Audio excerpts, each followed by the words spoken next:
here, then you're good for now. Okay, so this is the first recitation of 740. You went to the first lecture, hopefully. Did everybody go to the first lecture yesterday? Okay, and you know that we're sharing lectures with 640. And I'll tell you more about that in this recitation. So, but before that, how many of you have taken 447 with me last semester? Oh, that side of the course. Oh, one more. Well, one person TA'd 447. So it strikes back now. So let's see who was the diligent student and who wasn't. Do you guys remember anything from the first lecture of 447? Yeah? Yeah, you remember the first assignment then? What was the assignment? Say it again? The About Yourself sheet. About yourself sheet. Well, that was the first real assignment probably, that's right. But this was the first assignment that was on the lecture notes. Go to Falling Water? Yeah, exactly. Go to Falling Water. We never did that. You did? After the class? In the middle of it. There you go. There's only one person who did it? This weekend. This weekend? And have you thought about 447? What you learned in there? No? Have you thought about 447? I'll remind you the assignment. Maybe you can tell me. Okay, basically, let's recall first. I guess my first question was, what is this in 447? And those of you who have been there know that that's Falling Water. Say it again? Very nice architecture. Very nice architecture. Yeah, I agree, actually. It's a very nice architecture, isn't it? We'd like to design computer architectures like this. But the answer that I gave was, it's the masterpiece of a very famous architect. This guy, who had a lot of opinion on architecture, Frank Lloyd Wright. And it's very close to here, and I still recommend people to go there. How many of you have been there, regardless of whether or not you've taken 447? Hands up. Just 2? Yeah? Oh, 3? You haven't been there? Well, the TA should go there, right? Do you guys agree? Okay, but I would still recommend you guys to go there, because it's a beautiful building, first of all, but I think if you are seriously considering being a computer architect, there are a lot of analogies that you can take away by seeing real architectures and real systems in general. But just to motivate you to go, it's just 43 miles from here. Maybe we should do a field trip of 740 there. Who would be interested in that?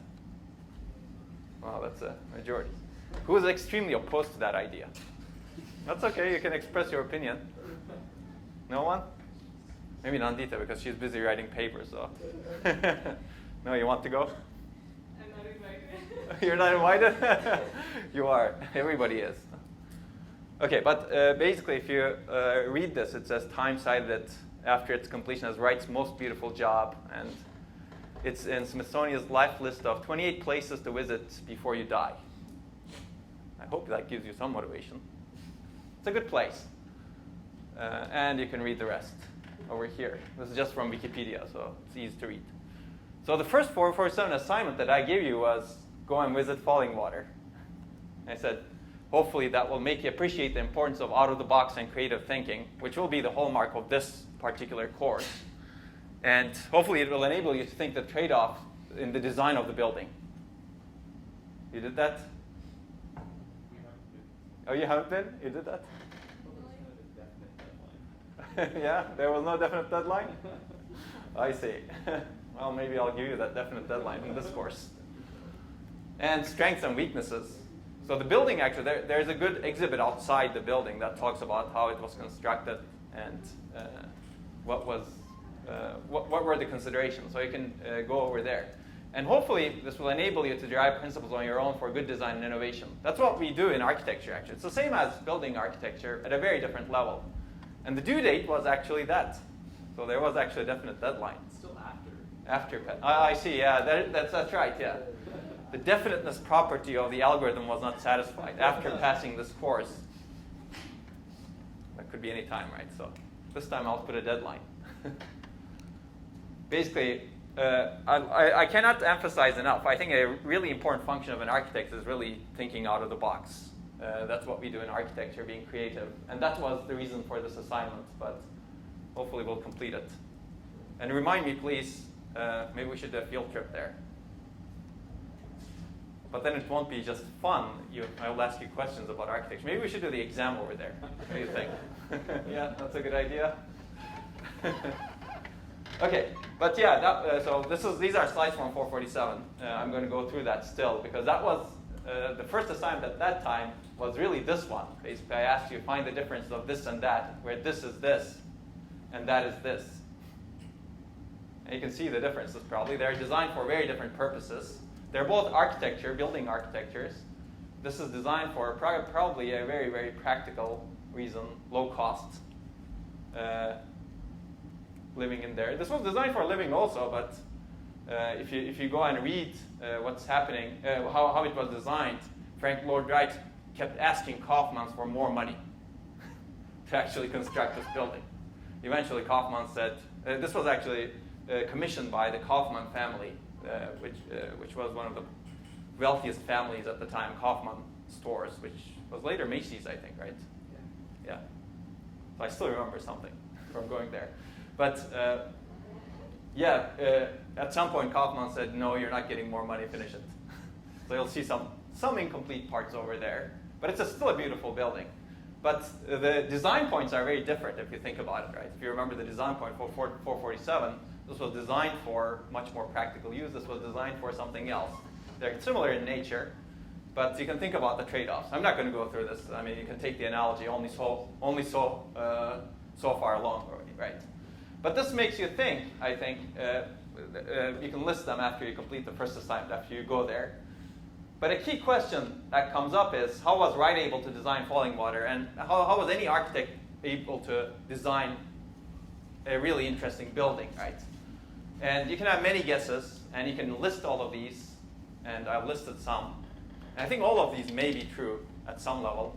Certainly a lot of hard work, perseverance, and dedication over decades. I don't think if he didn't do that, he would have been a good architect.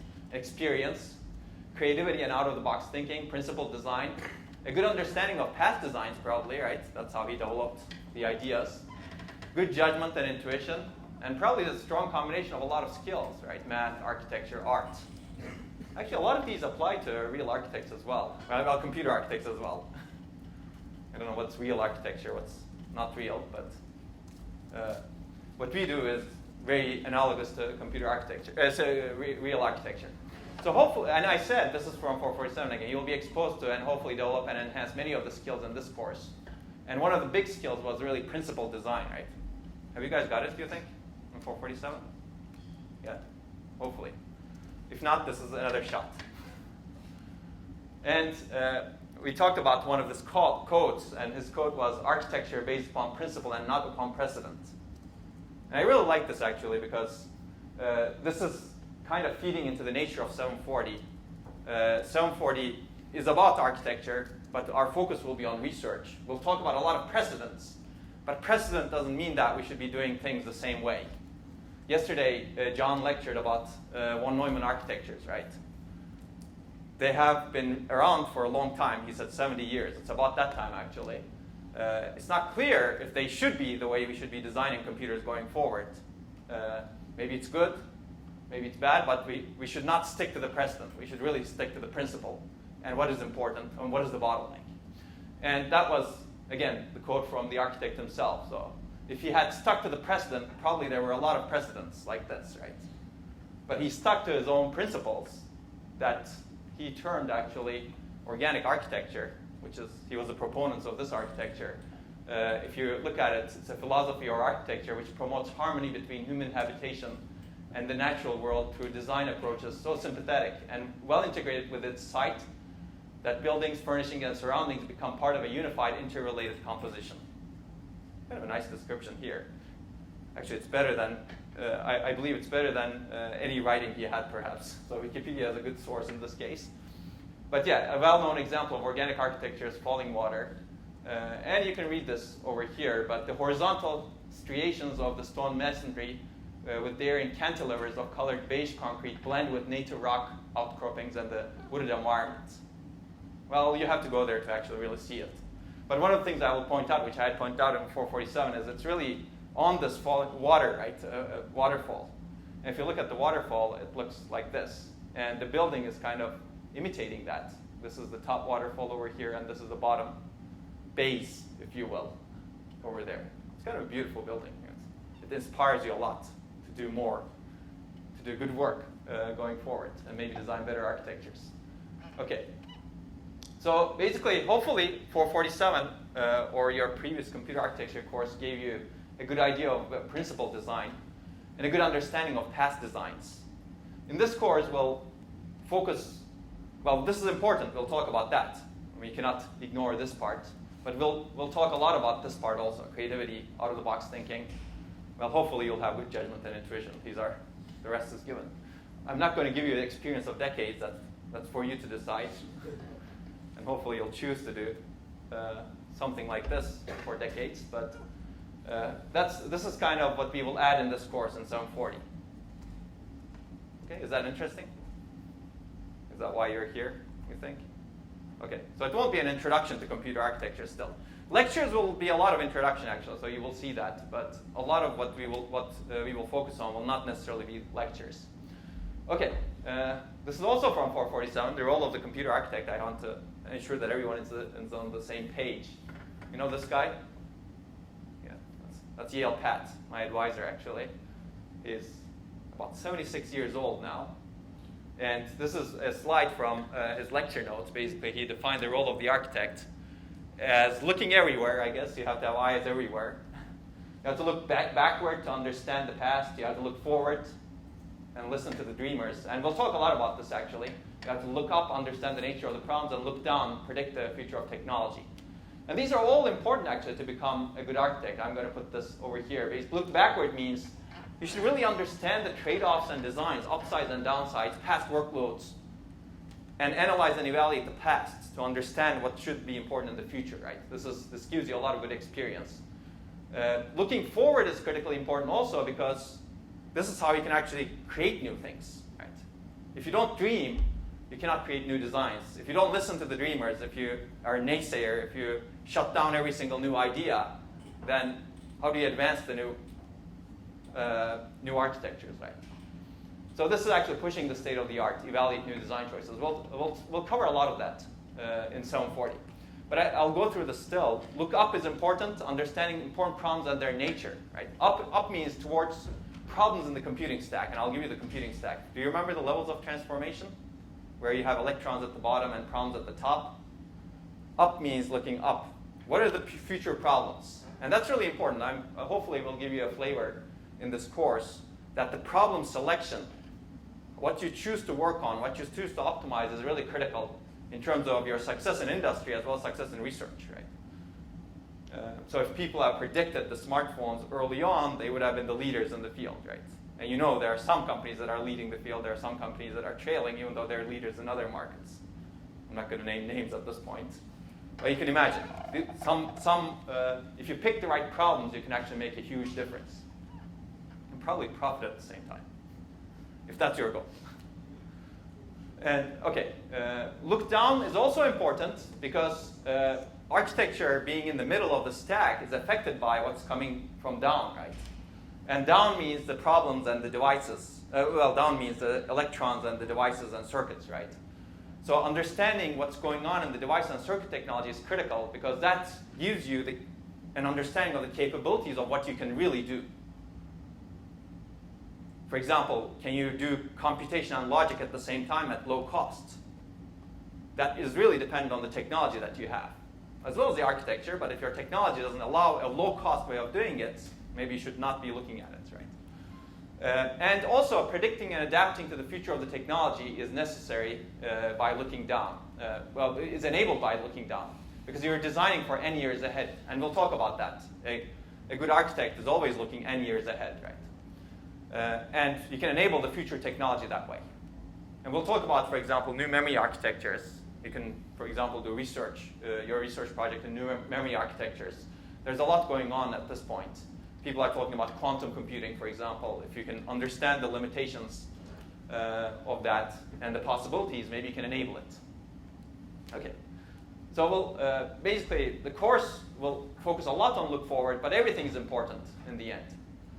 So some takeaways. Basically, being an architect is not easy, I guess. You have to look everywhere.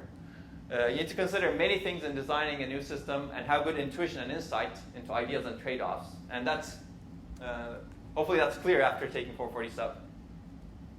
What do you think? After doing all those projects. Who's on the cache coherence project in 447? Successfully, yes. Yeah, so who's attempted it? Oh, that's good. You've done it, right? Yeah, there you go. But he took it 2 years ago. Okay, but basically it's fun, and it can be very technically rewarding being an architect, and hopefully that's why you're here. And enables a great future, which we will talk about also. Basically, many scientific and everyday life innovations that we have today would not have been possible without architectural innovation that enabled very high performance systems today. And that's the really exciting thing about computer architecture for me, because we're really enabling the future of computing.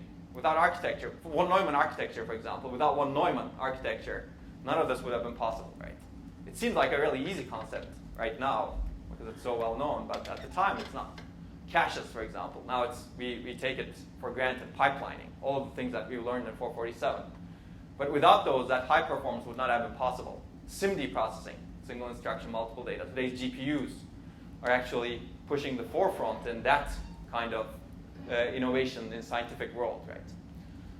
And your mobile phones is just another example, I guess, over here. Okay, so this course, this is similar to 447, but I added the advanced state of the art over here. Basically, we'll talk about how to become a good computer architect, plus advance the state of the art. Is this why you're here? Yeah? Okay, that's good. Okay, so this is the agenda for today. Let's see where we can get. So I guess we'll end at 9:20. I'm known for keeping people until 9:30 in general, for 2 hours in general, but we'll try not to do that since it's so late. Or are you guys more comfortable staying until 10? No? Okay. Hopefully being graduate students or undergraduate students, you're used to staying until 3 a.m. or so, right? By the way, who are PhD students here? Okay. Well, you're the outlier. You're not sitting on this side. And who are master's students? Okay, that's a good. And who are undergrads? Well, that's a good mix. I guess you guys are the minority. Which means you need to work harder. Just kidding. That tends to be true in general. If you're the minority, you got to work harder. Okay, but let's talk about the course overview. Well, hopefully most of you know me.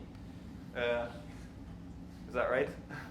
Well, if you've taken the class, you know me. But very briefly, well, I introduced myself yesterday, but this is kind of my background. I got my bachelor's degree from University of Michigan, and that's where I actually learned about computer architecture. My first course was from that guy with the beard, Yale Pat. And that's how I got to love computer architecture. And then I continued on to do a PhD with him at UT Austin. And then I did my PhD on run-ahead execution, which some of you know over here, and some of you may not know, and we may talk about. But basically, that's a technique to tolerate memory latency in processors. It's a cost-efficient and hopefully energy-efficient technique. It's used in some processors today. So that's another nice thing about computer architecture. If you develop good ideas, it can be adopted by the industry. And that's a critical problem today, by the way. Latency is still a really important problem, how to actually reduce the latency to access data. And we'll talk about that hopefully today as well. But later, after that, well, I did a lot of internships at Intel and AMD, co-ops and internships, where I actually put in my ideas and my thesis to their processors and worked on some other things like prefetching and memory controllers, which we will talk about perhaps. And later, after graduation, I went to Microsoft Research, started the computer architecture group there. We did a lot of interesting work in quality of service, reliability, some of which we will probably talk about. And then joined CMU to teach in 2009. That's not over there. And this is the best way to reach me. So we may talk about some of the experiences here. It's always good to know the past design. So when I worked at Intel, I actually was in the Pentium 4 group the first time. Pentium 4 was designed, or being designed the last ones. And then the next Pentium 4 was being designed. So I was actually part of that team. And then it got canceled at some point because of power constraints. Or, in my opinion, it was more complexity constraints than power constraints, but we can talk about that when we get to it. Maybe today, actually. Okay, so this is the best way to reach me. You can look at things here. Basically, we cover a lot of papers from here, actually. But I'm really interested in research and education, architecture, systems, and bioinformatics also. I don't know if we will talk about that. I think that's another field that's really important, and it's really affected by the architectures you design. A lot of the limitations you see in bioinformatics applications, or a lot of medical applications today, are really actually bottlenecks in memory. That's why we'll have a lot of focus on memory in this course. I do research in all of these areas: memory and storage systems, many core systems, interconnects, ... You can take a look at these. But if you have interest, let me know. Well, you'll do research projects, so we'll have a lot of recommendations on some of these topics. Well, I guess I'll go through this a little bit. Hardware-software interaction is really important. We'll talk about quality of service a lot. I think there's a lot, hardware fault tolerance and security are becoming very interesting. And algorithms and architectures for genome analysis is really important. So these may be actually some research projects that you may want to do in this course if you want to jump into stuff quickly. It doesn't have to be, but there's ongoing research that I do in this area that you can jump into relatively quickly. Okay, enough about me. That's your teaching assistant, Nandita. She's my PhD student. I guess she's been around for a while after she received her bachelor's degree, right? And worked at AMD. What did you do at AMD? What did I do? Yeah, if you remember. I mostly just learned about workloads and architecture. Okay. Did you work on GPUs? No. No? Okay. I Why do I have GPUs here? Oh, that's the research part. Okay. Well, you can talk to Nandita. She'll help you with a lot of things, hopefully. But she's doing research in computer architecture. She has a paper on GPUs, which we will probably talk about at some point. And that's her email address. Anything I missed? Okay. And we'll have office hours. I didn't put them over here, but they will be posted. They're already posted online. Mine are tomorrow, 3 to 4 p.m., I believe. And you can reach both of us. If it's hard to type, Onur at CMU and Nandita at CMU, you can do this. It's probably harder to type. Okay, so where do you get up-to-date course information? Basically, this is the website. How many of you have been there? Okay, that's good. Is it good? Is it hard to navigate?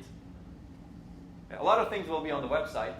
Nandita decided the past website looked really ugly, so she turned it to blue.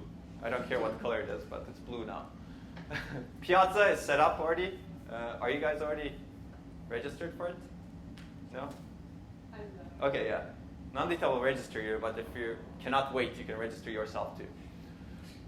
Your email, certainly, and you can email to us. So we'll use Piazza a lot for discussions, hopefully. And I'd like people in this course to discuss heavily. We'll have a lot of reading assignments. So the best way you can take advantage of this course is actually do the readings, do the reviews, and discuss ideas with your peers and with us on Piazza.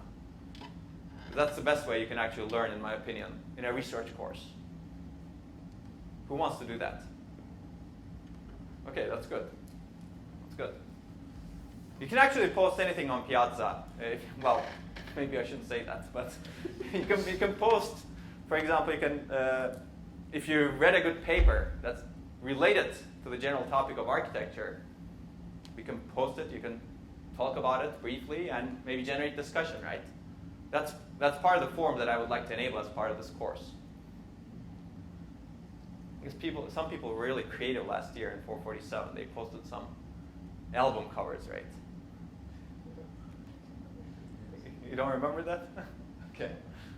Okay, so lectures. So lectures you've already been to. I don't know if we have students from Silicon Valley, but some people will probably go to Silicon Valley at some point. And I may be lecturing from Silicon Valley to an empty room over there and to a full room over here at some point.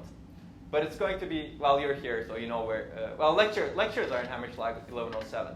So attendance is for your benefit. I'm not going to require, as we discussed yesterday, we're going to share it with 640. And if you've taken 447, some of the material will be a review. some of the material will not be reviewed. So we're going to go a lot more into depth into single core architectures initially, and then into other architectures. And it's not going to be the major focus of this course.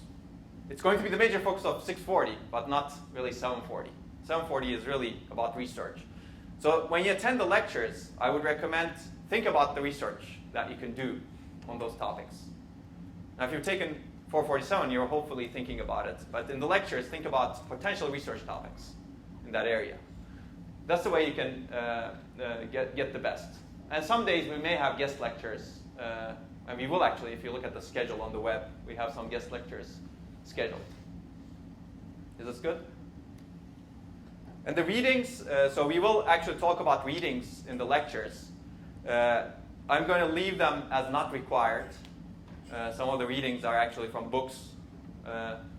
You can do them. That's good for your benefit. But they're not going to be required for 740. They'll be required for 640. And doing them will not hurt you. Doing them will benefit you, actually. But this is a different course. So I don't want to focus on textbook readings. I'd rather focus on the research aspects of the course. Is that fair? Okay.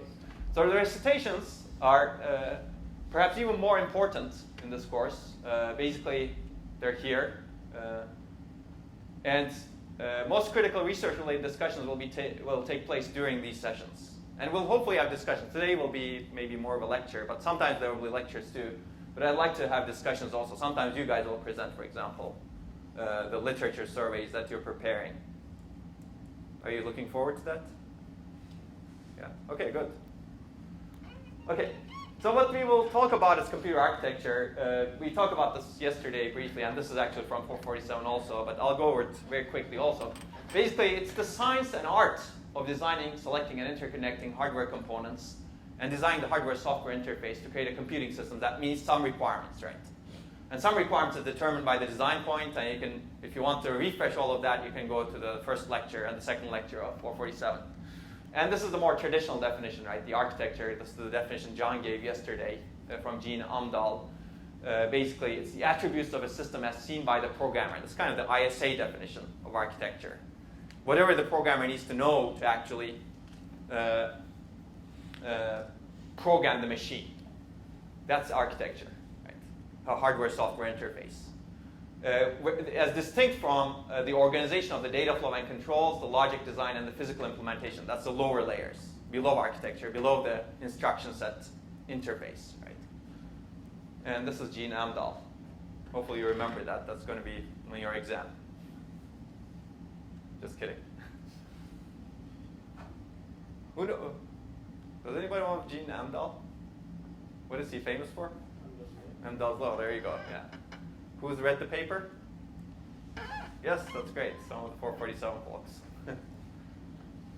Good. Maybe we should have the 447 folks here so that I can see the hands more easily. It's actually very white. I have to sit here to see everyone, but that's difficult.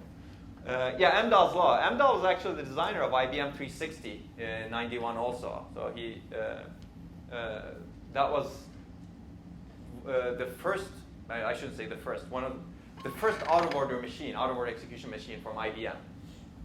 It's not the first out-of-order execution machine. First out-of-order execution machine that's known was actually CDC 6600, Control Data Corporation 6600, which had a different way of doing out-of-order execution. Amdahl's machine had a much nicer way, Thomas Sowell's algorithm, which we have covered. And if you don't know what that is, you should really look at 447 lectures. You guys remember what Thomas Sowell's algorithm is, right? Yeah. Okay, good. Okay, so maybe we'll read some of the old papers also, actually. IBM 360 91 paper is a really nice paper, actually. And Thomas Sowell's paper is a nice paper also. Okay. That's all I want to say here, actually. There's more to say over there in Thomas Sowell's algorithm, right? IBM 36091 was the first processor that actually implemented out-of-order execution, Thomas Sowell's algorithm, in a successful way, successful in codes, from a big company. Because CDC 6600 was really about 20 engineers competing with IBM. They actually beat IBM for a decade or so, and after that IBM took over. And a lot of the CDC 6600 engineers went to Cray and formed Cray, and you know what Cray has done. We've covered some of that in 447.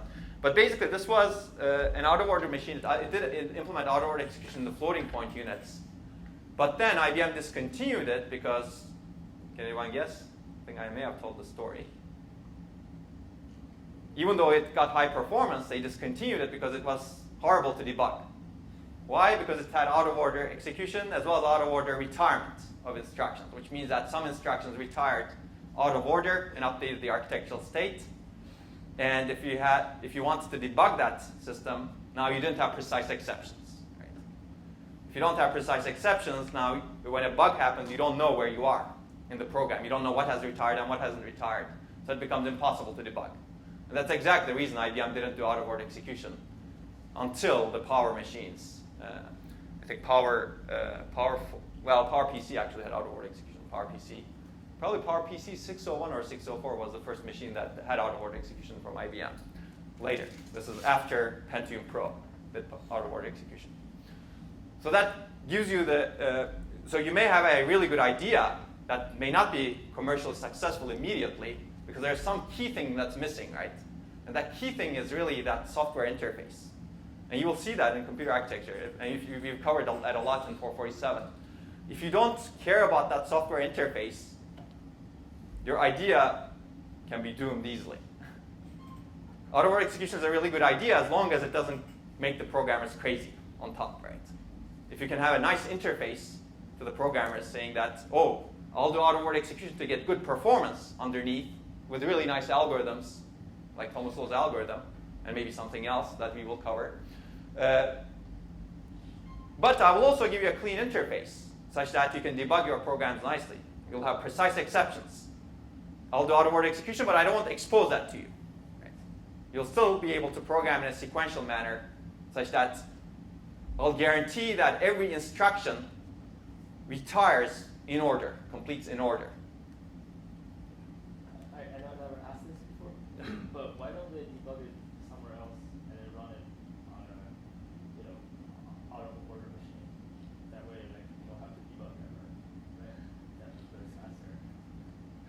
So that's a good question, but then you're not debugging on the machine you're running, which means that you'll get some other bug on this machine, right?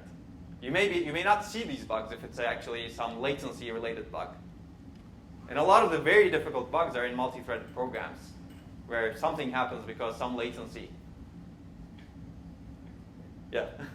So you really want to debug on the machine you run it. But I see what you mean. You can get rid of some of the bugs probably that way, but not all the bugs. And at the time, by the way, this is the 1960s. You don't have a million machines at that time. These are actually pretty big machines. Maybe we'll have pictures of them. You saw the picture of ENIAC yesterday, right? You don't want to carry that around. Okay, so levels of transformation, going back to this. Basically, this definition over here is really a narrow definition, in my opinion. So this is the levels of transformation. And you can, again, watch the lecture 447. We talked about this a lot. Basically, this enables a lot of abstraction, as we discussed. But architecture really sits over here, right? Computer architecture. This is the hardware-software interface, ISA. And the microarchitecture is the implementation of the ISA. And on top of this, you have the runtime system programs and basically transform as you go through the levels. But we will take a more broad view in this course. We're not going to talk about all of that, obviously, but I'd like to be more broad because I think the really interesting things in architecture today are broader than just the ISA microarchitecture interface. It's about the other interfaces also, the runtime system interface, for example. How do you design architectures that better support the runtime system? How do you design architectures that better support some applications, like graph analytics, for example, and we will talk about that, or databases, or I don't know, Angry Birds. Right? Do people still play Angry Birds? No, it's not popular anymore. So it was a fad for a few years. That's another thing to know as architects, right? These applications come and go. Your architecture is successful if it can survive those applications, right? This is an argument for actually application agnosticness. If you're too application specific, then you can have a chip for Angry Birds, and it's useless after 2 years, right? It's useless perhaps after Angry Birds updates their software, right? But it's good to have that perspective, right? Because eventually the fads that you have are important at that particular point in time, but the good architectures, the principled architectures, actually survive the fads. That's one of the reasons why Intel has been extremely successful. Although they're facing problems right now, their architecture has survived for a long time, partly because of what we discussed yesterday, which is the backwards compatibility issue. But there's an architecture, there's a general purpose architecture that can execute pretty much everything, right? In a reasonable way. Maybe it's not the best way, but in a reasonable way. You get good performance, hopefully. Okay, so I will take a more broader view. So we'll look at interactions between circuits and architecture also, and I will encourage you to do projects from this broader perspective. So supporting virtual machines, for example, in architecture is a good project topic area. Looking into other execution models, which changes pretty much everything over here, is a good research topic also. And we'll talk about that. We'll actually give you research project ideas. Hopefully Nandita is at preparing some of those ideas. So scope of the course, this basically, we'll take a broad view. It's going to be beyond the ISA plus microarchitecture levels. System architecture interface and interactions. One operating system architecture interface, for example, is a relatively less examined interface. As we discussed, application architecture interface and interactions. For example, reconfigurable architecture is within the scope of this course. Right? If we can somehow design reconfigurable architectures that can support some applications in a good way, in an efficient way, you can potentially do a project in that. And I'll encourage out-of-the-box thinking. There is no single way of designing good architectures. And hopefully research projects and readings on architectures that challenge the current dominant paradigms will be interesting to you as well. Because I would really like to think from this perspective and educate you to think from this perspective. Because we have a dominant paradigm today, which is not clear actually. But it's always good to think about other dominant paradigms. And some of them I list over here. Processing in memory is one of them, for example. Today, and we'll have a lecture on that, today we bring everything to the processor to actually do computation. But given the bottlenecks that we have today, the memory bus is an extremely contended resource. It's relatively low bandwidth, very high energy. Does it really make sense to bring everything over that bus to the processor to do the processing and then write everything back? If you look at a lot of applications, that's a big bottleneck. Why not have some computation capability in memory? Which really changes now the paradigm, right? What do you actually put there? How do you actually program it? And how do you actually make it successful, such that the software programs don't go crazy? And other things like asymmetry, for example, very asymmetric systems. And this is happening already. And we'll cover that. And approximate systems also. The dominant paradigm for a long time has been everything needs to be correct. Well, maybe the applications we have are not demanding that kind of strict requirement, right? If you look at a lot of machine learning applications, they're very statistical. They can tolerate a lot of noise in the data. Video processing, similarly. If a pixel goes bad, maybe you don't care as much. Right? Search is another one. So why don't we design systems that are more approximate, maybe not always correct, but ensure that there's some error bound that you satisfy. And how do you do that is the question, right? How do you build approximation into hardware? For example, one example we may talk about is you have unreliable memory that sometimes loses data. Can you take advantage of that in the application level because your application is tolerant? Yes? That's really application specific, right? That is application specific, certainly. Not all applications may be able to take advantage of it. Right? Use such a detector for a medical application, for example, which would require precision. That's right, exactly. You may not be able to use it over there. When you require precision, maybe you have some other type of memory. So this may actually be an argument for heterogeneous memories. You have some really reliable memory and some low-cost, unreliable memory, and you decide which one to use based on the application that's running. And that can enable the scaling of your memory system because reliable memory is extremely high cost, so you need to make it small. But unreliable memory is not that high cost, so you can actually have huge amounts of it Okay. And we'll actually have readings on topics that are traditionally covered less in computer architecture courses. That actually includes memory, by the way. So you guys are lucky taking 447. Okay. I'm going to go through this relatively quickly. But what will you learn? Basically, we'll talk about hardware-software interface, major components, and programming models of a modern computing platform. We'll talk about state-of-the-art as well as research proposals, and lots of them. So get ready for reading a lot of papers. Who's not interested in that? I'm not going to kick you out, don't worry. Maybe you will become interested. And we'll talk about trade-offs and how to make them. And the emphasis will be on cutting edge. So this is very different from 447, right? 447, you have really specified research implementation projects. And emphasis is not really on cutting edge. Pipelining, one would not call pipelining or caching cutting edge today, or branch prediction. They're in every processor. But we'll talk about cutting edge a lot because we'll do research. Basically, the second component is hands-on research in a computer architecture topic. It's a semester-long research project, and the focus will be how to design better architectures. And again, it's broad. So you will propose something based on what we will discuss. But this is not an introduction course. And what you will learn, hopefully, is how to dig out information, because if you do research, you have to dig out information. That's the definition of research, right? Yeah. If you knew everything, that wouldn't be research. And we won't have any textbook really required. But you can see the syllabus for textbooks that you may want to have. Any questions? Okay. Otherwise, I'll go through my favorite slides. You guys can zone out for a while. Yeah. When do we expect the project to start? Oh, that's we'll talk about that when we'll get to the project specifics. But soon. In fact, it should start right now. I should be thinking about project topics as I go through this. Okay, so one example, some of you may know what's coming, but this is an old multi-core system. It consists of cores, it consists of caches, it consists of other caches, it consists of a memory controller, it consists of a DRAM interface. And as I said, this is not the only way of designing the system. We should think about other ways of designing the system, but I'll give you one thing. Basically, how many of you are familiar with this graph? Oh. Too familiar? How many of you are not familiar? Okay, that's good.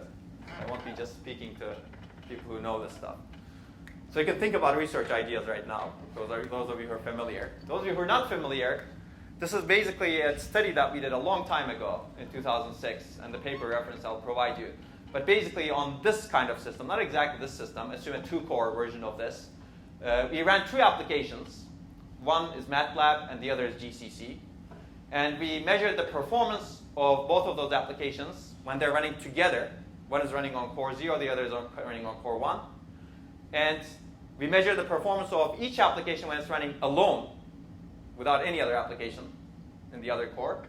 And based on this, we calculate the slowdown of each application compared to when they're running together compared to when they're running alone. So when MATLAB runs with GCC, it slows down by 7% compared to when it's run alone on the same system. When GCC is run with MATLAB, it slows down by 3x compared to when it's running alone on the same system. So this doesn't change even if you make MATLAB low priority the operating system. So if you have ever used Linux, you can nice a workload, right? A process actually, and you can make it low priority. But it doesn't matter in this case. You can nice MATLAB as much as you want. You'll still get the same result. So what's happening? Basically, you can enforce priorities at the operating system level, even though you want to make an application high priority. You cannot do it. So this is a problem that cuts across the stack. I'm giving you as an example as a potential project, but also what we will cover as well. So we call this the memory performance hog. And you can imagine many reasons for it. I'm not going to ask you right now, but I'll give you the reason here. But why do you get this parity in these slowdowns? This is the system where we evaluate it. Basically, there's a shared DRAM memory system across the cores. L2 caches are private, and there's some shared interconnect over here. And when MATLAB and GCC run together, this is what happens. Basically, memory controller receives a lot of requests from MATLAB and few requests from GCC, but prioritizes the requests that are coming from MATLAB. And this is because memory control is really essentially unfair. It's trying to do a good job. Basically, why it's prioritizing MATLAB, because it turns out MATLAB actually has good row buffer locality in memory. And if you access the row that you've accessed previously, you basically hit in the row buffer in the banks. And the memory control, if you hit in the row buffer, that's very fast access. If you miss in the row buffer, that's slow. So the memory controller is trying to optimize for memory bandwidth and minimize memory latency at the same time. So it's prioritizing the requests that hit in the row buffers. It's also prioritizing older requests over others. But as a result, because MATLAB has good locality, it's unfairly prioritized, whereas GCC is unfairly deprioritized. So this is one problem. If you actually design the architecture, you may run into a problem. And why? Why did this happen? Because the memory controller was initially designed for a single core system. If you're running a single application, perhaps it's a good policy, right? Prioritizing the row buffer hits. But once you start putting cores on chip, you run into this potential unfairness problem, right? When these cores share resources, one may unfairly deny service to other because you may have policies in here that were baked into the hardware because they were a good idea for single core systems. This is one example of we should not do business as usual. Precedent is not important. Principle is more important. Precedent, you should learn from the precedent. Right? Okay, so you can learn more about this, and some of you actually read this in 447. We call this memory performance attacks, denial of memory service in multi-core systems, and published at User Security. And this actually engendered a lot of research later on memory controller design. And some of you have been subjected to those lectures. And we will still talk about them because it's a really important component. And it's going to be an increasingly important component in the future. If it was important in 2006, we were one of the first people working on this. It's a lot more important today. And I can guarantee you that it's going to be a lot more important 10 years from now. And you can ask me that question 10 years from now. Why? Well, you'll see. Because memory is a big bottleneck. We'll see that. Hopefully you'll see in a lot of this. But take a look at the paper. Now you earned yourself a review. Paper review. Good. Okay. So let's talk about the course goals a little bit. Basically, the first goal is to familiarize you with both fundamental design trade-offs and recent research issues and trends in processor, memory, and platform architectures in today's and future systems. It's a mouthful, I guess. But we'll still have strong emphasis on fundamentals and design trade-offs. But the second goal, in addition to this, is to provide the necessary background and experience to advance the state-of-the-art in computer architecture by performing cutting-edge research. So this was really not a goal in 447, right? So this actually comes in two dimensions. Basically, we'll have a strong emphasis on critical analysis of papers through reading and literature review assignments, and also developing new mechanisms that advance the state-of-the-art through the course research project. And you will see later that these two together constitute 85% of your grade. And it's not that you're here for grades. Who's here for grades? Who wants to get an easy A? Well, maybe it'll be an easy A, I don't know, but but that's not the purpose of this course. Okay. Basically, this is a graduate level class, and it's more a research-oriented graduate level class. It's very different from 640 from that perspective. 640 is, if you want to do, again, directed projects in groups, that's 640. But 740 requires basically basic architecture, 447 or equivalent. How many of you are on the wait list? Is there anyone on the wait list here? Okay, everybody's registered? Oh, there's one person? Okay, you should talk to me afterwards. But basically, I'll assume basic architecture, basic compilers, basic OS, hopefully some programming skills. And most importantly, spirit, excitement, and dedication for deep exploration of a topic in computer architecture, or topics in computer architecture, but one of them will be very deep, which is your research project. So what do I expect from you? Again, very quickly, learn the material and dig deeper. Digging deeper will be a lot more important in this course. Basically, when you read a research paper, don't just stop there. I know you have limited amount of time, but hopefully you're doing this because you're excited about the topic. If you see a reference, go and read the reference or skim through the reference. That is important, right? That's how you actually become an expert in a research topic. You don't just stop at the paper that's thrown at you or that you found. but you go back and see the reference. In fact, seeking out the first reference in a topic is a really good way of learning an area. Who invented caches first? So you may start with a caching paper in 2016 and then go back. Now, one unfortunate thing is not everybody cites the old work. Recent work tends to get cited more, unfortunately. But hopefully you'll not fall into that pitfall when you do research. Cite the fundamental works also. That way you actually, and if you learn the fundamental works, you won't reinvent with the wheel. Right? It's really important. In any area, actually, not only in architecture. Just work hard, that's a given, right? Ask questions, take notes, participate in discussion. That's happening right now. That's good, actually. That discussion will be important, even more important in later lectures, later recitations. And please ask questions in the lectures also. We should have questions from Pittsburgh. Pittsburgh should dominate the questions. What do you think? No? Can you guys hear the questions that were asked on the other end? I couldn't personally hear. Oh, you couldn't? Yeah, I couldn't hear also. Maybe it depends on where you sit. So I'll ask them to actually somehow try to fix that problem. Okay, so this is true for recitations and lectures. Critically review the assigned research papers and reading. So this is the red because it's very important. And as I said, use Piazza and the review site frequently. The review site is a little bit different from Piazza. But still, please use both of them for discussion among each other. And this way, actually, you can find project partners also. If you don't already have your partner, if you're looking for a partner, or if you just want to discuss a topic, you should definitely use this. And this is perhaps the biggest advice I'll give. Start the research project early and focus on it. That's really critical. You should be thinking about research project topics right now. I've already given you one potential topic, right, on fairness in system resources. How do you provide good quality of service to overcome that unfairness? I've given you the problem. I haven't given you the solution. Right? But this is really important. And this is actually really important in research in general. Chance favors the prepared mind. Right? This is a quote from Pasteur. And that's this guy. I should develop a beard, I guess. All of these guys have beards. But yeah, this is important. You can actually bias your success by being prepared. Research is, in the end, preparation, lots of preparation, and luck, all of it. You got to be lucky. And you can change the favors, change the odds to your favor if you actually prepare really well.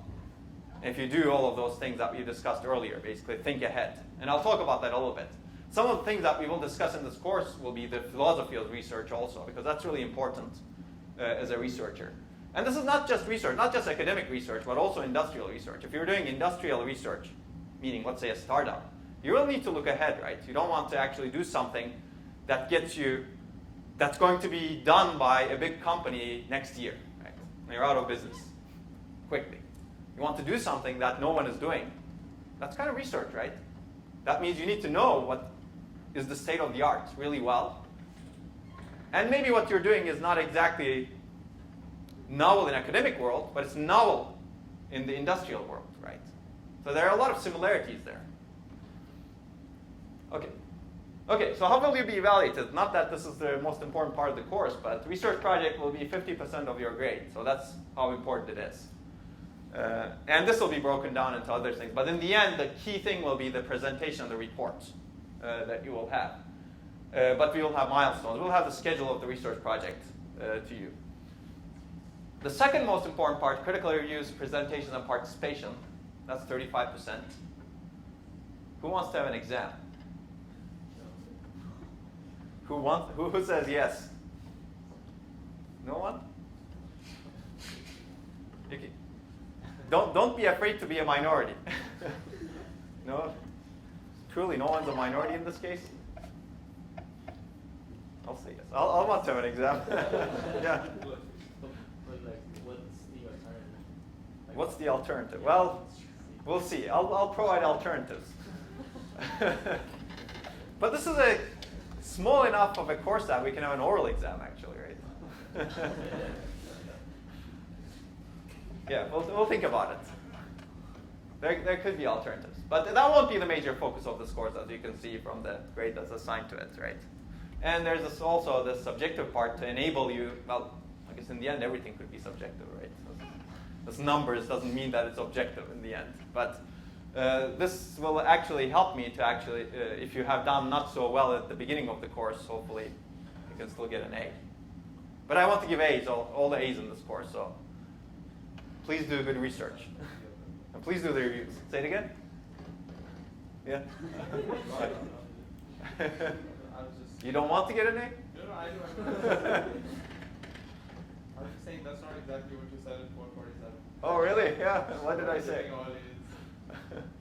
Well, hopefully a lot of people got A's. But that's okay. That's not the important part, right? The important part is learning again, right? Learning. Maybe you don't get an A today, but 20 years later, what you learned will give you an A in some other aspect. Right? That's the most important part in education. It's always long term. Okay.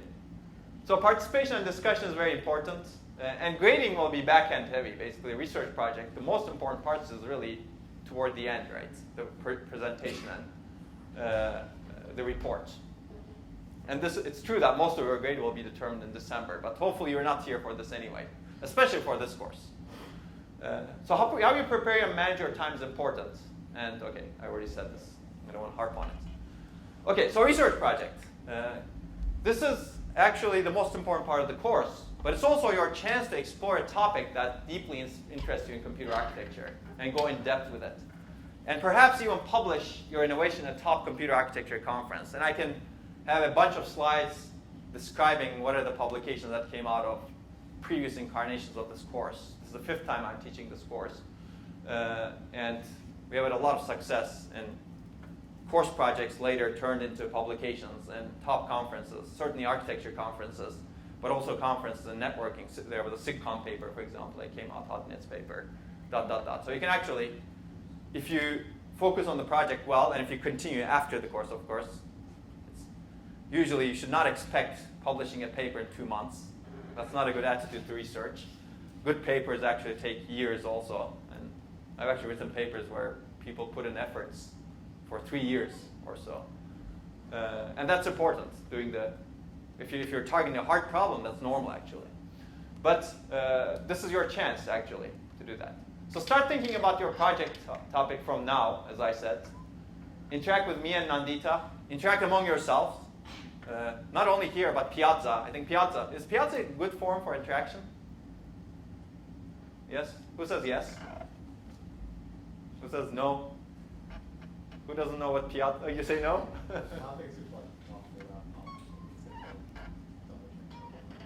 Oh, it's good for what? Double checking homework? Oh, okay. Well, you can give it a shot. Is there a better alternative? Yeah. Face-to-face is definitely good. I mean, I think that's the next step after Piazza, right? But I think you cannot do a face-to-face. You cannot do a broadcast or gather face-to-face right away, all of you at the same time, right? Whereas if you put something on Piazza, hopefully everybody is participating and they can see. But I agree, face-to-face, going into that blackboard and actually writing stuff is the best way, actually. Okay.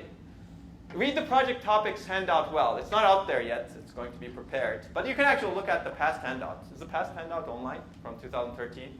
So if you want to get an idea of the research project, you can go to the 2013 website and see. And this is going to be in groups of 2 to 3 students. We'll finalize this later. If you want to do it alone, I'll discourage you. But if you convince me, maybe you'll have a chance. If you want to do it in groups of 4, you're in for a huge project. So you'd better convince me that you have a really good big project. 2 to 3 is probably reasonable. Okay. And the proposal will be due within 3 to 4 weeks of the first recitation session, which is this. Right? So I'll expect a proposal, let's say by the end of the month, right? September 30. We don't have the date set yet. But that means that you should actually be thinking about what project you would like to do. You should be reading a lot, more than what I will assign, and exploring some of the past things that you've covered in 447. You can actually go and read the listen to some of the lectures that we had in 447, listen to some of the lectures that we have in 740, look at the readings. Those are all resources where you can get a project. And we'll have the project topics handout also that will talk about some of the specific research projects. Okay. Any questions? Does that cover your question on the research project? Okay, good. Yes? So I guess for PhD students, it's okay if it's a part, it's not part of our actual research. As long as you convince me, it is okay. I don't have a problem with, I don't have basically a religious thing that's against that. But you have to be able to convince me. Any research project proposal should be able to convince me that this is a worthwhile project to do in this course. Okay? And we'll talk about this a little bit more. Because I think a lot of good research is really first about the mindset of research. Okay, but before that, late policy, maximum 5 late days total on any assignment. Assignments will be basically project milestones. And the reviews. I'm not going to enforce this on the reviews. I would like your reviews. Everybody should do the reviews. So even if it's late, put your reviews in. Okay? But I'm going to enforce it in the project proposal because we need to evaluate the project proposals as well as milestones so that we can give you feedback on that. Okay. This is something hopefully I don't need to say here, but I will say it. There's no tolerance on cheating or academic dishonesty, so don't copy someone else's project from last year. I don't think you're here for that anyway. That's not interesting, right? You're hurting yourself most if you do that, right? You're losing this opportunity for learning in this course, right? Okay, so you can see the syllabus. Syllabus has all of these policies. Yeah, that's true actually. Cheating means failing grade. I don't want to give an assignment of 0. It's just failing grade in this course. Okay. Okay, yeah. See the course website for up-to-date information on everything else, and we'll update it. Any questions on the policies? Otherwise, we'll talk about some background. Yeah.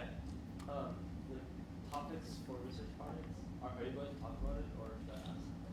So the research topic handout will actually be your most concrete handout for that. I'm wondering like how wide the range is, because the course will be like from, I don't know, high level applications to very low level. I mean, it's pretty wide actually.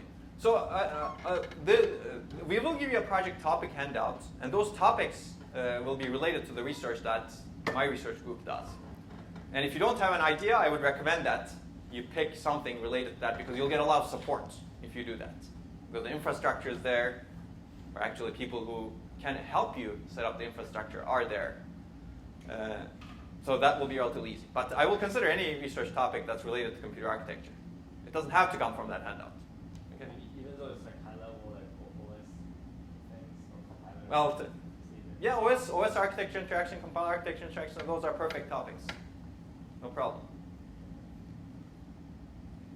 Okay, assume background. Basically, some of you have been through this already. But all 447 lecture videos and course notes are at this. I'm going to assume that you know this stuff. Well, some of it will repeat, but some of it we will not repeat. And if you haven't done this, or if you want to brush up, watch as many as you can. This enables research project ideas also, actually. Like some of the things that I've covered in 447 are research topics, right? We talk about emerging memory technologies and issues with them, right? DRAM, for example. Some of the other things that we've covered, quality of service. There are a lot of research nuggets in there. And you may remember some of that and maybe your research project, but if you haven't taken 447, that's a good resource, actually. And everyone should really watch the basics of computer architecture. If you haven't watched it yet. I think hopefully that will give you an idea of, well, you're seeing what I'm expecting, but that will also give you an idea of what I'm expecting. Okay, these are actually some old slides, but these are some of the background videos. They're not complete, but you can take a look at them. Okay, you can find many research project ideas by examining these lectures, by doing recommended readings from past 447s or 740s. So you can go, all of these materials online, so you can actually take a look. Any questions? Well, let me talk about how to jump into research then, a little bit. What time is it? 8:42. Shall we take a break or should we keep going? Depends on what time we're going to finish. 8:42? When does the class end? 9:20? Yeah. Wow. Did I speak so much? I have 88 slides, so normally I can cover 20 slides, or a lot of slides in an hour. I guess I'm speaking slowly right now. Okay, what do you guys think? Do you want to take a break? No? Break is needed for 2 minutes. 2 minutes? Breaks anyway for 2 minutes? All right, let's take a break for 3 minutes then, to prove you wrong. Let's be back at 8:46, and then we'll talk about some interesting things about how to jump into research. 4 minutes. Thank you for the extra long break. What, extra 1 minute? The extra long break. Oh, okay, sure. No, you know that means you'll stay until 10 p.m., right? All right, let's talk about how to jump into research. I'll talk about a little bit philosophy of the research, because I think this is really important. Whether you're a beginning PhD student, or whether you want to do research at some point, or whether you want to do research that's going to be going to a startup. We'll talk a lot about how to do research and advanced development, actually, which is a mild form of research, maybe. But I think there are three things that are really important in being a good researcher. One is learning by example. I think that's really critical, actually. If you learn by example, then you can cut that loop of doing research really short. And reading and evaluating strong and seminal papers are very good examples, actually. If you learn what those things are that people have developed and written really nicely about their insights, hopefully you can replicate some of what they've done. The approaches, not what they've done exactly, right? You don't want to reinvent the caches, for example, but the approach, the thinking that's provided in that paper. So whenever you read a paper, think about the approach that the authors have taken. They're telling you a story. If it's a good paper, they always tell you a good story, right? They always motivate the problem. They always discuss why it's a problem, why is it important, and what do you gain by solving it? What is the key insight that enables solving that particular problem? So think of every research paper that we read as an example, and hopefully they're good examples. If they're good examples, they can enable you to do better research. Learning by doing, well, you'll do that by the semester-long research project, so you will actually get to do it. But I think you can cut your loop relatively short if you understand the thinking of people when they invent new ideas. Okay, and also by open critical discussion. So this is going to be really important. And being critical would be really important to actually do good research, because if all you say is this is a good idea, then what's the next step, right? At some point, I gave you this example, right? There was some point when people were designing architectures, MIPS R2000. When MIPS R2000 came out, people said, what else do we need beyond this? This executes everything really fast, right? And you can see where we've gone since MIPS R2000. Those people who said that probably didn't advance the state of the art. Those people who said, this is not enough. We should do more. What is the next step? That's how you advance the state of the art. You're not content. You're never content, actually. Even when you finish one research project, you think about the next and pipeline them. That's the mindset, basically. And that happens with open critical discussions, actually, in addition to these, certainly. Basically, that's why I would like to encourage you to have online discussions here, as well as on the Piazza and paper review side. Okay? Okay, what is the goal of research?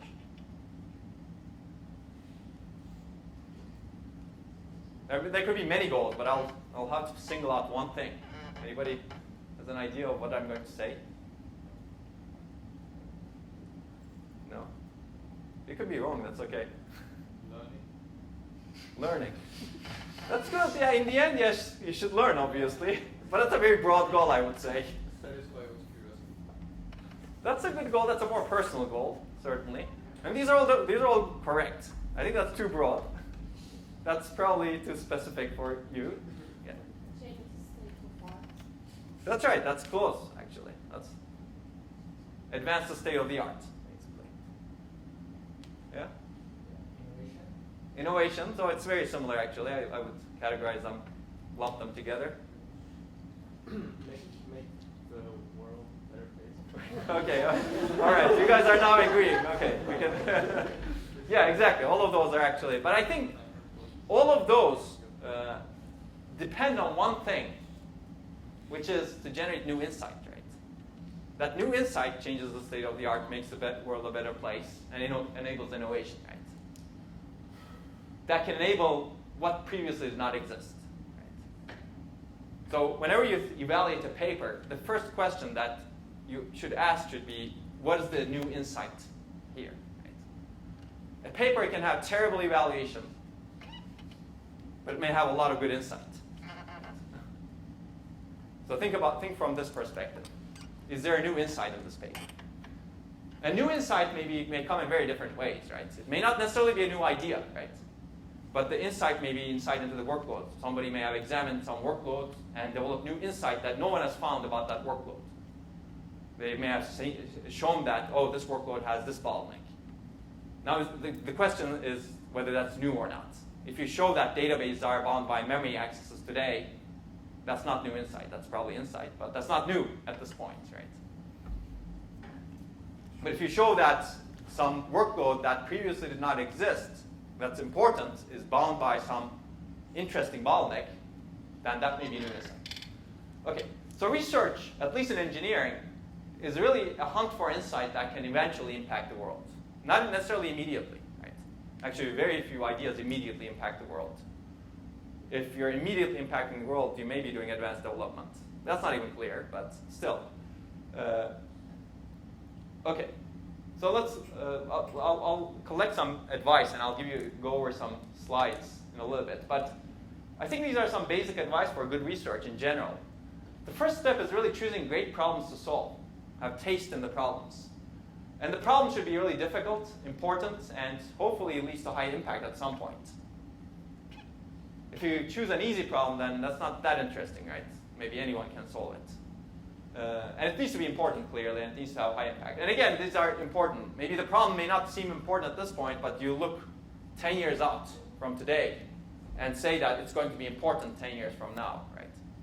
And I'll give you a nice picture from Bill Daly in a little bit related to that. Reading heavily and critically, that's really important, actually, because that enables you to choose great problems, develop new ideas. By criticizing what's happened in the past, you can actually hopefully do better. Right? And I think these two things are also important. Thinking big, out of the box. Basically, do not restrain yourself to tweaks. Do not think about, when you read a paper, do not think about how to optimize that mechanism. That may be good also, but think about how to have a different approach. Right? Optimizing that mechanism, okay, it's interesting, but maybe the authors are doing that anyway, right? But think about what is a new approach? How can I build upon this? And aim high, of course, right? That's really important. Don't, again, as I said, don't, what did I say? So it's getting late, I guess. This is a late course. Basically, don't be satisfied at any point. And write and present really well. This is really critical. This is one of the things that we will see when you read some papers, and maybe I'll intentionally assign some papers that have developed some really good ideas, but that have little impact because this was not true. If you strike this out, you may have zero impact, even though your idea is amazingly good. And we will have some examples of this later, especially when we talk about multi-threading. For example, simultaneous multi-threading that's implemented in a lot of processors today. It was actually invented very early in ISCA 1992 by a Japanese company. But the presentation of that was not really that great. So the impact is really associated with some other paper that we will also discuss. It's a really good paper. That other paper is a really good paper because it actually has a very similar idea, but it actually talks about it, it discusses it in a really good way. It motivates the problem really well and motivates the idea really well. So that's really important. Don't ever underestimate that. Don't ever say, and this is true anywhere you go. It's not only in research, actually. If you have an idea in a company, if you don't present it well, your idea may go nowhere, right? Even though it may be a great idea. And this actually is affected by reading heavily and critically. At least I find that if you read heavily and critically and take good, learn by examples what is good and what is bad, then you can write and present really well. And you'll have this exercise in this course because the project will be writing, and also that you'll write a lot of reviews. Okay, so let's talk about thinking out of the box, right? This is a slide that I stole from Bill Daly from his ISCA 2010 keynote. But basically, thinking out of the box is not this. If you have lost your keys, yeah, you may look over here, but you don't keep looking over there all the time. You should probably look over there also, right? It's kind of out of the light. No one goes there, maybe, but you should probably go there, right? And this is another slide, basically. If you think about doing research, there's a moving target in the end, right? And this is the current architecture practice, whatever it is, the way you design memory systems today. And that target will move. Industry will keep designing memory systems in some way. And it's good to know what that target will look like and predict that. And you should really aim what that target is, right? 5 to 10 years. But you should really not do the research that the industry is going to do anyway to get here. But you should really evaluate that point, right? If you need to fly this way, not that way. And that's a really good idea in any kind of research, right? If it's going to happen anyway, what's your contribution, right? Your contribution should be moving the target over there. Okay, and this is another research formula from the same slides. And I had no way of getting rid of NVIDIA, but I guess NVIDIA deserves credit because Bill Daly is the chief scientist of NVIDIA right now. But basically, this is a research formula that I like. You have a return on investment in the end, and you want to maximize your reward while minimizing your risk and while putting minimal effort. I guess that could be that could be true in everything you do in life, maybe, right? But it's true in research also. But let's go over the slides. What does maximizing your reward mean? Basically, if you're widely successful, what difference will it make? That's your reward, right? Maybe impacting the future, enabling, let's say, something like processing in memory. That's your reward, right? You actually enable a new computation model. Enabling data flow. That was the reward that people pursued in 1960s, 1970s, 1980s, until 1990s, right? How do you design a data flow computer? Okay, so the reward should be try to maximize it. But effort is how do you minimize your effort, learn as much as possible with as little work as possible. I guess that's good. Don't be lazy. That's not what this means over here. You should really put the work in. Because if you don't do enough work, then you will never be able to enable things. Because there's that threshold over there. But this is really maximizing, doing the work in an intelligent way such that you can learn as much as possible from it. Basically similar to what I said earlier, right? If you read a paper, don't try to think about tweaking it. Tweaking it, you don't learn a whole lot, right, by tweaking the parameters. Let's say you have a mechanism. Yeah, the mechanism is, you can tweak the thresholds of the mechanism. That could be one way of improving the paper, right? What do you learn from it? Tweaking the thresholds, right? But learn, and maybe you do some work for it. But that may not be the best effort that you put. And the risk, well, basically, if you translate this, this is really do the minimum analysis and experimentation necessary to make a point. This is really important. But, I mean, this is really subjective also, right? What is minimum analysis to make a point? A good researcher makes this trade-off really well, and hopefully you'll learn some of that in this course, and you'll see some papers. And I think this is really important. Where do you stop, right? To prove that you can enable processing in memory, do you actually have to build an engine, a real engine that actually can do processing in memory? Do you go through the design of the DRAM? Do you go through the design of the logic together and maybe 3D stack DRAM? Is that really necessary? Or do you actually do enough analysis of the workloads and simulation and convince someone else to do it? These are very two different paths. Okay. Yeah. Basically, this is similar to what I've said over here, right? Research is really a hunt for insight, and you really need to get off the beaten path to find new insights. So this is a recommended talk. It's not, unfortunately, it's not a video, but you can look at the slides over here. So the past few slides were actually from this talk. And I actually use these slides in other places too, but this is Bill Daly. He doesn't have a beard, fortunately. Not yet, at least. But this is another thing that he says in that talk. What transfers is really insight in the end. So this is very similar to my point earlier. It's not the academic design. So design may not necessarily be the best. So he's talking from the industry perspective here. What transfer to industry from academia is really insight. Not the design, not the performance numbers, certainly not the performance numbers. You may actually, in the end, when you write a paper, let's say, you show some performance numbers. That's good to prove your point. You need to do the minimum analysis to actually make your point, right? But in the end, those are usually useless to the industry, except for the fact that they can enable the industry to actually look at the solution that you've developed so that they can examine it on their own systems and get their own performance numbers that they rely on. They don't care about your performance numbers. They care about it only to the extent that they will be convinced to actually implement it and see their own performance numbers. So what really translates is really insight in the end. So this is really important, I think. And this is true for any research in the end. If you're doing research in software, that's also true. Okay? So there's more good advice. Who remembers this person? You should if you've taken 447. Hemming, there you go.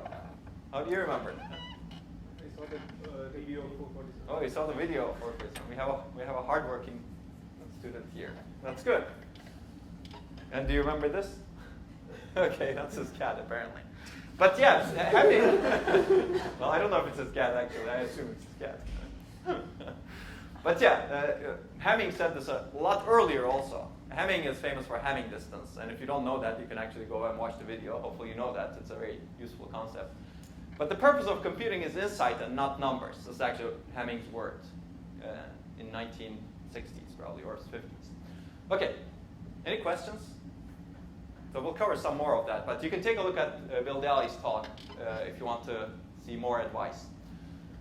Okay, how to do the paper reviews? I'll start with this because I'll give you assignments before we part. Hopefully not at 10 p.m. Okay, we still have some time. So a big chunk of this course will be doing paper reviews and doing them critically. So I'd like to go over this a little bit. And I'll give you a template. We'll have a review website which will actually force you to use a template like this, which Nandita will help me prepare. But basically, whenever you review a paper, or whenever you write a paper also, the first thing is having a brief summary. And the summary consists of what is the problem the paper is trying to solve. That's the first thing, right?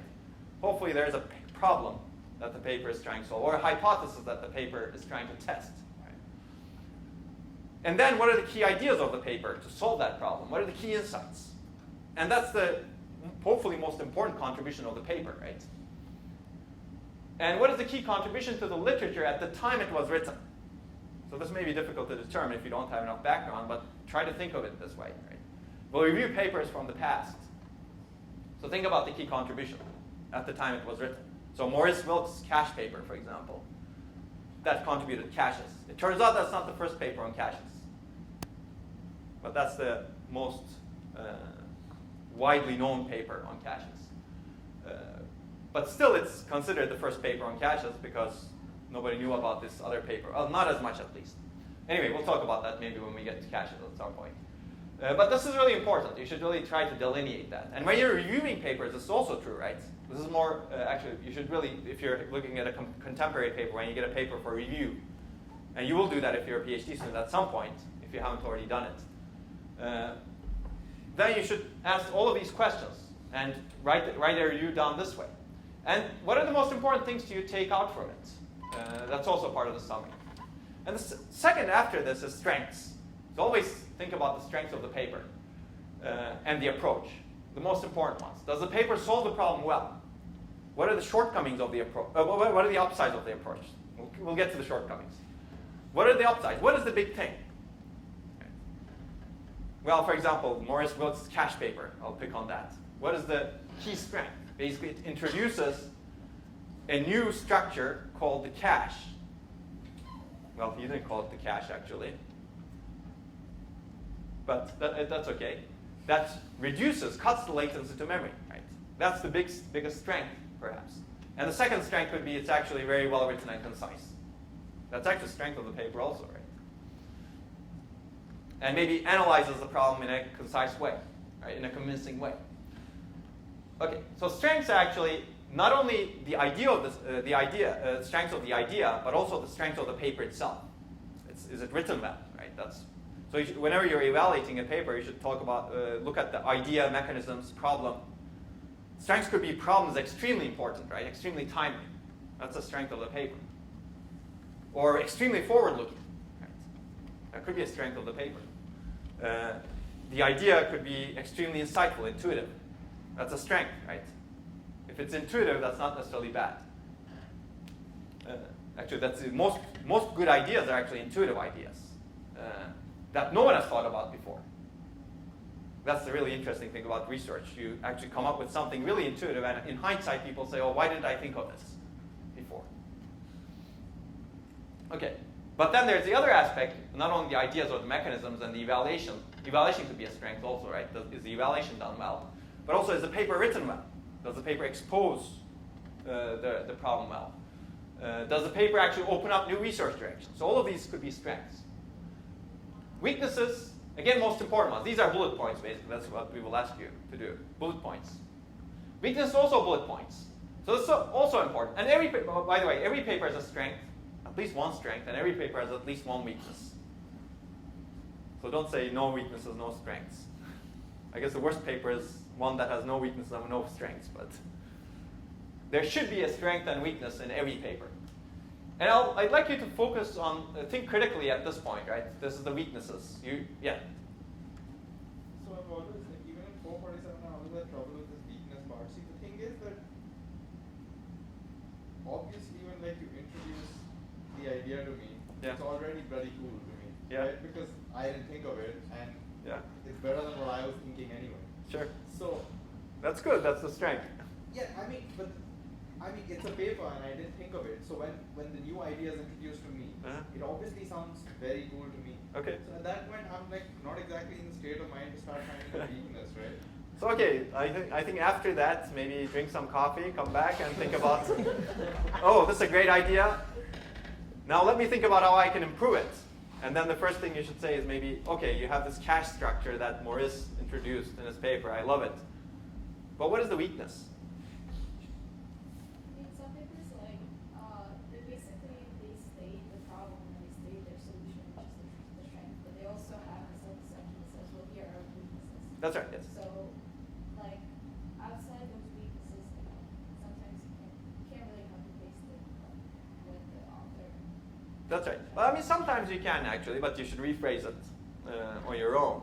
And some papers actually talk about their limitations, but that may not be the limitations, the real limitations that someone else may see. Right? It's good. It's still good to. This is actually what you should learn in this course, hopefully. That thinking critically as you read papers, try to exercise these skills. And it's not easy if you're reading papers for the first time. So, for example, caches. It's a good idea, but what is the weakness? It's a complexity, right? It's an additional level of complexity in the system. If you think about it, there's always some weakness. Yes. I think the main one here, like paper reviews, is what you mentioned before, reinventing the wheel. So during the papers reviews I've done, the main problem was the authors would create a problem just to solve it later on, and it's not actually the problem. Yeah. So that could be a weakness, certainly, right? That could certainly be a weakness. But I agree that if the paper is a milestone, you're oversighted in the first place. Sure, absolutely, absolutely. So this doesn't mean that the paper is bad, by the way. Picking on the weaknesses doesn't mean that the paper is bad. So if you're at a, let's say the question is whether you should accept the paper or reject the paper for a conference. Let's say you're in that position. If you're really excited about the paper and if it actually advances the state of the art, you should accept it. But that doesn't mean that paper doesn't have weaknesses, right? Like the weakness of cache is definitely it increases the complexity in the system, right? You have this additional level of thing that you need to build. That doesn't mean that it's not a good idea. It's clearly a good idea, right? And maybe another weakness of that paper is maybe you shouldn't cache everything, right? If you think about it. I mean, this hindsight, it's obvious right now, but because people have figured out much better ways of caching. When Maurice Wilkes talked about caches for the first time, it was least recently used base caching, right? But it was caching everything that came from memory. Well, maybe you shouldn't cache everything. If you're not reusing it, don't cache it, right? You could think about the paper as kind of a limitation or weakness. And if you see that, if you foresee that, at that point, when you read the paper, then you say, oh, maybe I can have a better cache. Maybe I can figure out what I should cache and what I shouldn't cache. And now you actually enabled a new research topic for yourself, right? That's the beauty of thinking critically. Yeah, I think I've said everything over here. Basically, it means there is room for improvement and future research that can accomplish something that's building upon the weakness, right? And this is actually how we can generate new research topics also. Yes? So, in general, while doing research in academia, how do you know that you're not actually trying to, work on something that isn't being worked on by, say, some company? Because companies are very tight-lipped about what they do, so you never know what they're working on. And how do you know that they might? Well, that's true. Yeah, you never know in the end, right? Because somebody somewhere may be working on the same idea. That's difficult to know, but you can minimize it by by actually distancing yourself. Right? If you're trying to solve, for example, something like caching, it's clear that engineers at Intel are actually working on the caching problem, but they may not be looking at it from your perspective, right? They might be considering completely different cache designs. It's still good to consider and somehow enable them. Okay? So I don't have a really good answer for you, except having insight into the industry and also having insight into what they've done in the past and what are the fundamental problems. But you can develop that. But you can never ensure that somebody else is not working on the same topic. Okay. Okay, the first point is, can you do much better? Or can you do better, actually? Present your thoughts and ideas. So this is actually really important, hopefully building upon the weaknesses. And what have you learned, enjoyed, disliked in the paper, and why? So this is more subjective, but this actually builds upon some of these. We may actually change this template a little bit, but this is a really good way of doing reviews still. And review should be short and concise, basically around the page or so. If you want to write longer, that's also fine, but make sure your writing is good. Nobody wants to read pages and pages that don't make sense in the end, right? And you may see papers published that way, but that doesn't mean that they should be published.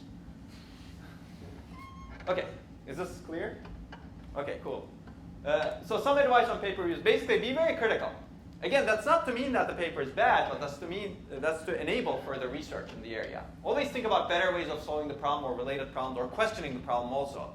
And when you question the problem, be careful because there are some cases where the problem may not look like a problem to you based on what you know, but it may actually be a problem in some other area, right? So this is really interesting. For example, transactional memory paper, when it was first written in 1993, Hurley and Moss, some people question the problem, right? Why is this really important? Well, fast forward, how many years? 20 years, let's say. Transactional memory is in all major processors today, right? If you don't know what transactional memory, you can look at the lecture. Basically, the simplest way of explaining it, you program with locks to protect shared data. You do lock, unlock, and you need to manage the locks as a programmer. Well, Hurley and Moss, their idea was actually, I don't want to deal with all of these locking and make life easier for the programmer. So why don't we have a system that says, where the programmer says begin transaction and end transaction, and the system guarantees the atomic execution of that transaction. That way the programmer doesn't need to deal with the locks, and the system ensures that mutually exclusive principle still. And this idea was written in that paper. By the way, that paper we will hopefully read at some point. But if you look at that paper, it's very insightful. The evaluation is really on synthetic workloads.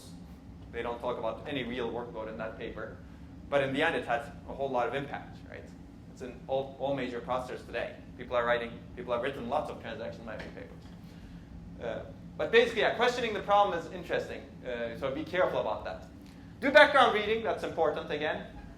So actually, reviewing a paper or a talk is the best way of learning about a research problem or a topic. I'd encourage you to do that. And think about forming a literature survey topic or research proposal based on the paper for future studies. That's a good mindset when you're reading a paper. Okay. I think we'll be done in 4 minutes. That's good. Okay, so I actually have, whatever I said over here is also on YouTube, actually. So you can take a look at it to see if I said more over there. But there are example reviews that we've provided over here also. There may be more. Actually, you're going to review the chapter, so don't look at it yet. I think it's the same chapter that I've assigned over here. But you're going to review it for a different purpose. Basically, you can take a look at these. So some readings on refereed computer science papers. Some of these are actually relatively old and written in a different mindset, but this is a really old paper. Things have changed a little bit. But the task of the referee, this provides a good idea of the publication process and provides some guidance on how to perform technical reviews, if you're a journal reviewer, let's say. And also there are some other resources which Nandita will put up. This is some notes on constructive and positive reviewing. Being positive is actually important. If you're a researcher, you should be positive and negative at the same time. Because if you're not positive, you'll never enable good research. You can only be positive. So you have to be positive about your own research, for example. But you also need to be negative, critical enough that you don't fool yourself. So that's really important. And that's true for other works, other works that you're reviewing also. If you're positive about every work, then lots of useless stuff will get published out there, let's say. But if you're negative about every work, then nothing will get published, right? So you should really strike that balance. There's always something positive and negative about everything. Okay. And this is actually a nice paper from Levin and Riddell. Basically, they were the program chairs of, I think, SOSP, Symposium on Operating System Principles, in 1982. And they wrote their experiences after reviewing all of those papers, saying how and how not to write a good systems paper. And some of these are actually good basic principles that they have in that paper. And Simon Peyton Jones actually has how to write a great research paper. It's a nice talk.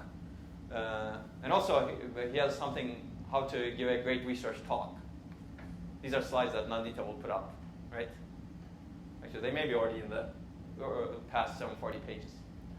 Okay, we'll do a literature survey at some point. Actually, you will need to do this for your project because every project problem is one part of the project, right? But what have other people done to solve this problem? That's your literature survey, right?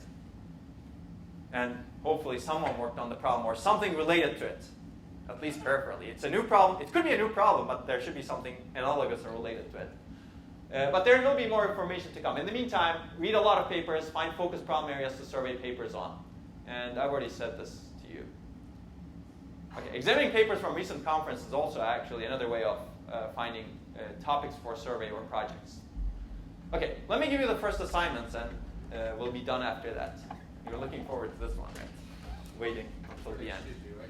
Say it again? For next Tuesday. For next, actually, yes, next Tuesday.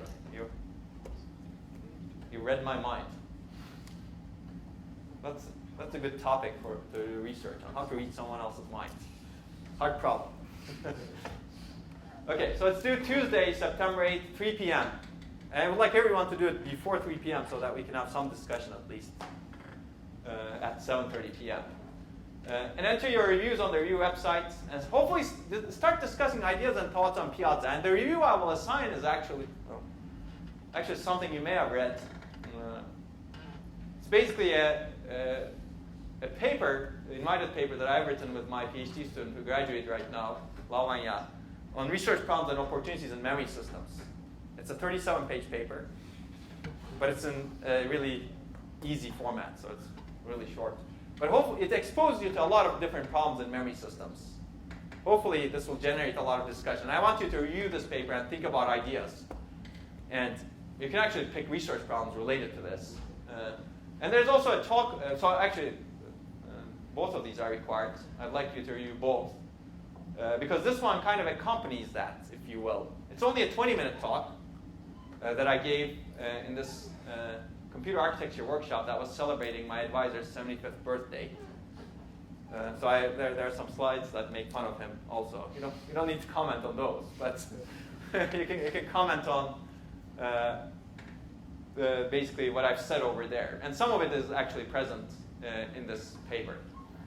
So I should review both. Okay? There's an optional paper review that I assigned, but if you have time, try to do it. Basically, it's about processing in memory. And it's about a particular processing in memory accelerator for graph processing, graph analytics. And this is actually a very timely research topic, both of them at the same time, because graph analytics is everywhere today, and it's going to be an even bigger problem going forward.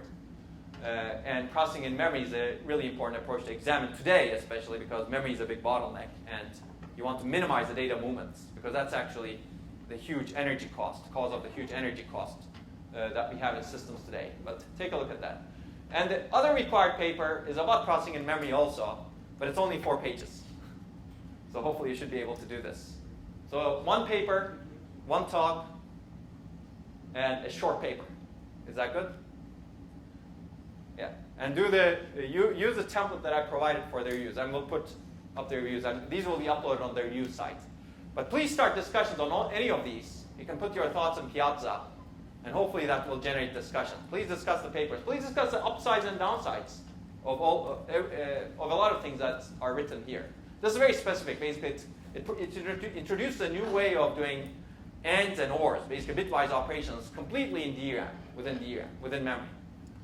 And without even having an AND gate or OR gate. It's analog computation using DRAM's capabilities. Okay? So this is where we stop. Any questions?